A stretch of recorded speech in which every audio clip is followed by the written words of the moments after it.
ആടുകൾ അവൻ്റെ സ്വരം കേൾക്കുന്നു.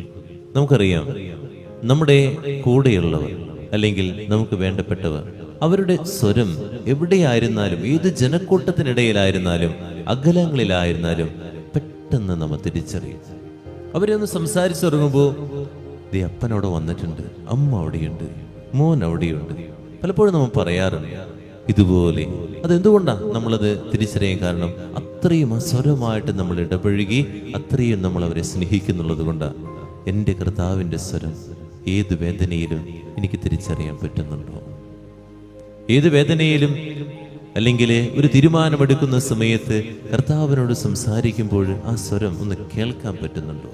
അവൻ്റെ സ്വരം കേൾക്കുക, അത് വലിയൊരു കാര്യമാണ്. അതിന് ശാന്തത വേണം, ശാന്തമായിട്ടിരിക്കണം.